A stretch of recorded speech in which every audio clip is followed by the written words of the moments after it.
ಅಪ್ಪ ಮಗು ಸಿಕ್ತಾ? ಇಲ್ಲಮ್ಮ, ಅವನ್ ಮಗುನ ಎಲ್ಲಿ ಬಚ್ಚಿಟ್ಟಿದ್ದಾನೆ ಅಂತ ಗೊತ್ತಾಗ್ತಿಲ್ಲ. ಮಗು ಸಿಕ್ಕಾದ್ಮೇಲೆ ಅವನ್ ಚರ್ಮ ಸುಲ್ದು ಬುದ್ಧಿ ಕಲಿಸ್ಬೇಕು ಅನ್ಕೊಂಡೆ. ಆದ್ರೆ ಮಗುನ ಇನ್ನೆಲ್ಲೋ ಬಚ್ಚಿಟ್ಟಿದ್ದಾನೆ.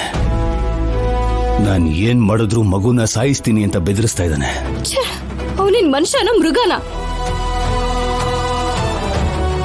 ಮಗುನ ಕಾಪಾಡೋದು ಹೇಗೆ ಅಪ್ಪ? ನನಗೂ ಏನ್ ಮಾಡ್ಬೇಕು ಅಂತ ಗೊತ್ತಾಗ್ತಿಲ್ಲಮ್ಮ. ಈಗಿರೋ ಪರಿಸ್ಥಿತಿಯಲ್ಲಿ ಮಗುನ ಕಾಪಾಡ್ಕೋಬೇಕು ಅಂದ್ರೆ ನಿನ್ನ ಹತ್ರ ಇರೋ ಪತ್ರಗಳನ್ನ ಅವನು ಕೊಡ್ಬೇಕಷ್ಟೇನಮ್ಮ. ಅದನ್ನು ಅವನಿಗೆ ಕೊಡ್ಬೋದಲ್ವೇನಮ್ಮ? ಅಯ್ಯೋ ಅಪ್ಪ, ಆ ತಾಮ್ರ ಪತ್ರ ನನ್ನ ಹತ್ರ ಇಲ್ಲ. ನಾನು ನಿಮ್ಮ ಹತ್ರ ಯಾಕೆ ಸುಳ್ಳು ಹೇಳ್ತೀನಿ?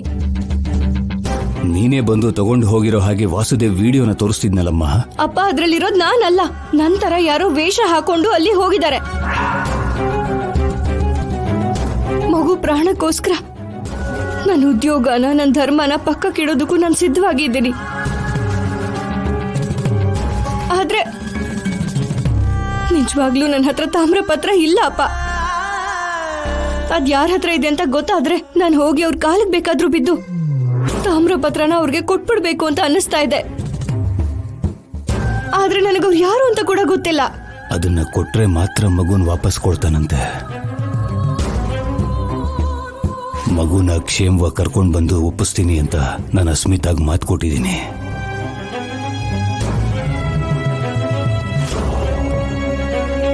ಮಗುನ ನಾನು ಕಾಪಾಡ್ತೀನಿ ಅಪ್ಪ.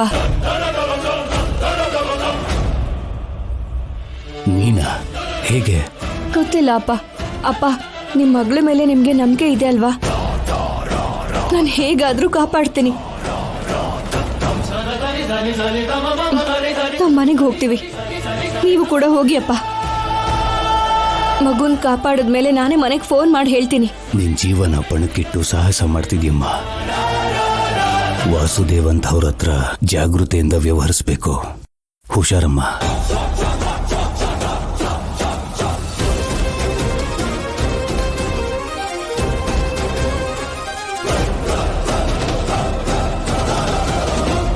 ರಾಜಿ, ಮನೆ ಸಮಸ್ಯೆ, ಊರಿನ ಸಮಸ್ಯೆ ಎಲ್ಲನೂ ನೀನೇ ಹೊರತಾ ಇದೀಯ. ನಿನ್ಗೋಸ್ಕರ ನನಗೇನು ಮಾಡಕ್ಕಾಗ್ತಿಲ್ಲ ಅಂತ ಬೇಜಾರು. ಹೇಳು ರಾಜಿ, ಏನ್ ಮಾಡ್ಬೇಕು?